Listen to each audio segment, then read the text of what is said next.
Documento 123. Los primeros años de la infancia de Jesús. Tomado de el libro de Orantía. Número 5. Los años de escuela en Nazaret. Jesús tenía ahora 7 años, la edad en que se suponía que los niños judíos empezaban su educación formal en las escuelas de la sinagoga. Por consiguiente, en agosto de este año, comenzó su memorable vida escolar en Nazaret. El muchacho ya leía, escribía y hablaba con soltura dos idiomas, el arameo y el griego. Ahora tenía que imponerse la tarea de aprender a leer, escribir y hablar la lengua hebrea. Estaba realmente impaciente por empezar la nueva vida escolar que se abría ante él. Durante 3 años, hasta que tuvo 10 años, asistió a la escuela primaria de la sinagoga de Nazaret. Durante estos 3 años estudió los rudimentos del libro de la ley, tal como estaba redactado en lengua hebrea. Durante los 3 años siguientes, estudió en la escuela superior y memorizó, por el método de repetición en voz alta, las enseñanzas más profundas de la ley sagrada. Se graduó en esta escuela de la sinagoga cuando tenía 13 años y los dirigentes de la sinagoga lo entregaron a sus padres como un hijo del mandamiento, ya educado. En adelante, un ciudadano responsable de la comunidad de Israel, con derecho a asistir a la Pascua en Jerusalén. En consecuencia, ese año participó en su primera Pascua, en compañía de su padre y su madre. En Nazaret, los alumnos se sentaban en semicírculo en el suelo, mientras que su profesor, el chazán, un empleado de la sinagoga, se sentaba enfrente de ellos. Empezaban por el libro de Levítico y luego pasaban al estudio de los demás libros de la ley, seguido del estudio de los profetas y de los salmos. La sinagoga de Nazaret poseía un ejemplar completo de las escrituras en hebreo. Hasta los 12 años, lo único que estudiaban eran las escrituras. En los meses de verano, las horas escolares se reducían considerablemente. Jesús se convirtió muy pronto en un experto en hebreo. Siendo un hombre joven, cuando ningún visitante eminente se encontraba ocasionalmente en Nazaret, se le pedía a menudo que leyera las escrituras hebreas a los fieles reunidos en la sinagoga para los oficios regulares del sábado. Por supuesto, las escuelas de la sinagoga no tenían libros de texto para enseñar. El chazán efectuaba una exposición que los alumnos repetían al unísono después de él. Cuando tenían acceso a los libros escritos de la ley, los estudiantes aprendían su lección leyendo en voz alta y repitiendo constantemente. Además de su educación oficial, Jesús empezó a tomar contacto con la naturaleza humana de todos los rincones del mundo, ya que por el taller de reparaciones de su padre pasaban hombres de muy diversos países. Cuando tuvo más edad, se mezclaba libremente con las caravanas que se detenían cerca de la fuente para descansar y comer. Como hablaba muy bien el griego, tenía pocos problemas para conversar con la mayoría de los viajeros y conductores de las caravanas. Nazaret era una etapa en el camino de las caravanas y una travesía para los viajes. Una gran parte de la población era gentil. Al mismo tiempo, Nazaret era bien conocida como centro de interpretación liberal de la ley tradicional judía. En Galilea, los judíos se mezclaban más libremente con los gentiles que en Judea. De todas las ciudades de Galilea, los judíos de Nazaret eran los más liberales en interpretar las restricciones sociales basadas en el miedo a contaminarse por estar en contacto con los gentiles. Esta situación dio origen a un dicho corriente en Jerusalén. ¿Puede salir algo bueno de Nazaret? Jesús recibió su enseñanza moral y su cultura espiritual principalmente en su propio hogar. La mayor parte de su educación intelectual y teológica la adquirió del Chazán, pero su verdadera educación, el equipamiento de mente y corazón para la prueba real de afrontar los difíciles problemas de la vida, la obtuvo mezclándose con sus semejantes. Esta asociación estrecha con sus semejantes, jóvenes y viejos, judíos y gentiles, le proporcionó la oportunidad de conocer a la raza humana. Jesús era muy instruido en el sentido de que comprendía a fondo a los hombres y los amaba con devoción. Durante todos sus años en la sinagoga, fue un estudiante brillante, con una gran ventaja, puesto que conocía bien 3 idiomas.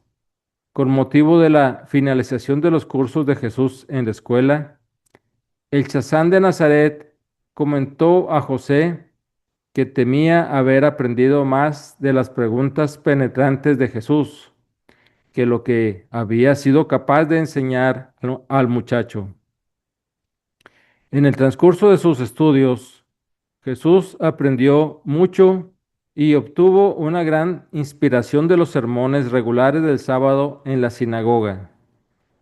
Era costumbre solicitar a los visitantes distinguidos que se detenían el sábado en Nazaret que hablaran en la sinagoga.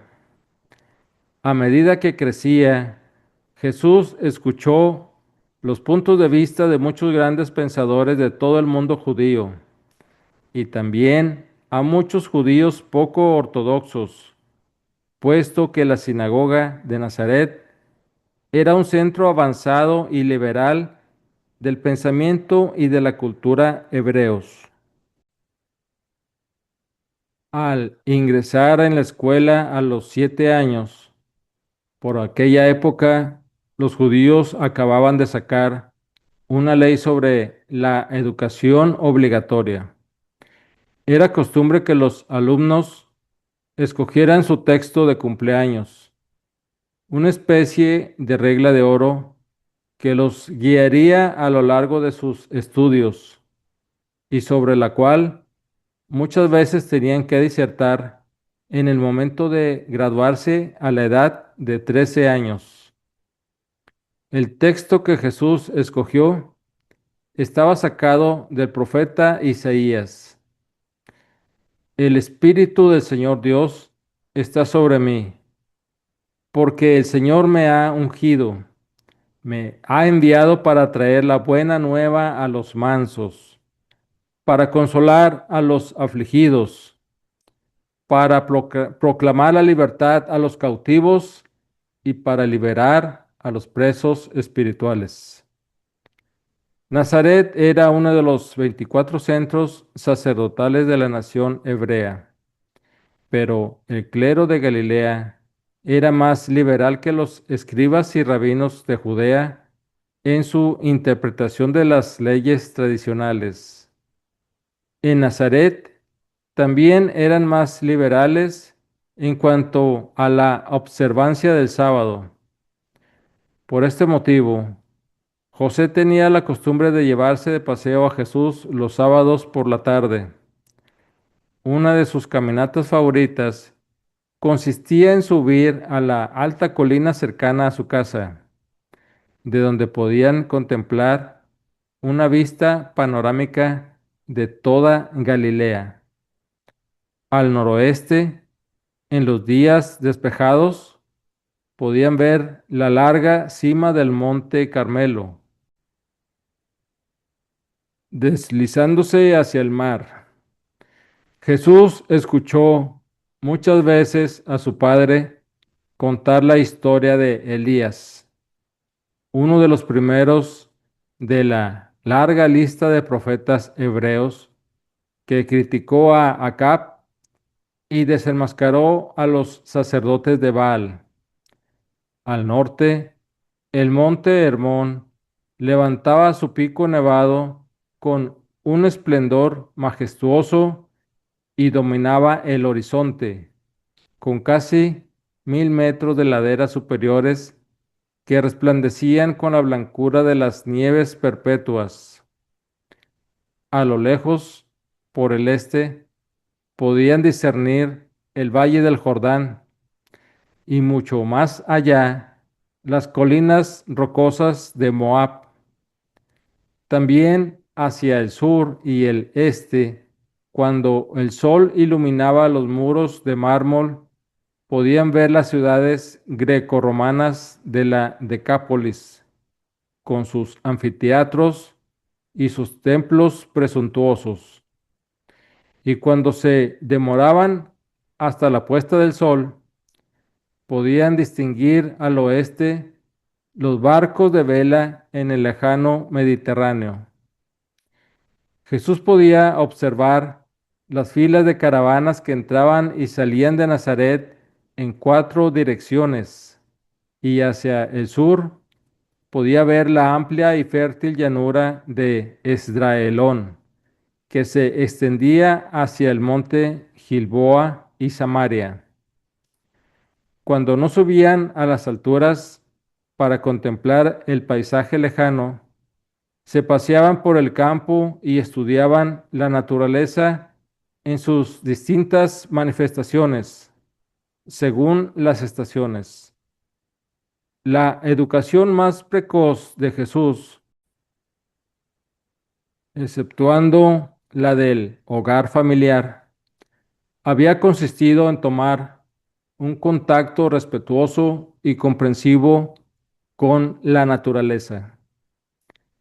Antes de cumplir los 8 años de edad, era conocido por todas las madres y mujeres jóvenes de Nazaret que se habían encontrado y hablado con él en la fuente cercana a su casa, que era uno de los centros sociales de encuentro y de habladurías de toda la ciudad. Este año, Jesús aprendió a ordeñar la vaca de la familia y a cuidar de los demás animales. Durante este año y el siguiente, también aprendió a hacer queso y a tejer. Cuando llegó a los 10 años, era un experto tejedor. Aproximadamente por esta época, Jesús y Jacobo, el muchacho vecino, se hicieron grandes amigos del alfarero que trabajaba cerca del manantial. Mientras observaban los hábiles dedos de Natán moldeando la arcilla en el torno, los dos decidieron muchas veces hacerse alfareros cuando fueran mayores. Natán quería mucho a los muchachos y a menudo les daba arcilla para que jugaran, tratando de estimular su imaginación creativa, sugiriéndoles que compitieran en la modelación de objetos y animales diversos. Hasta la próxima.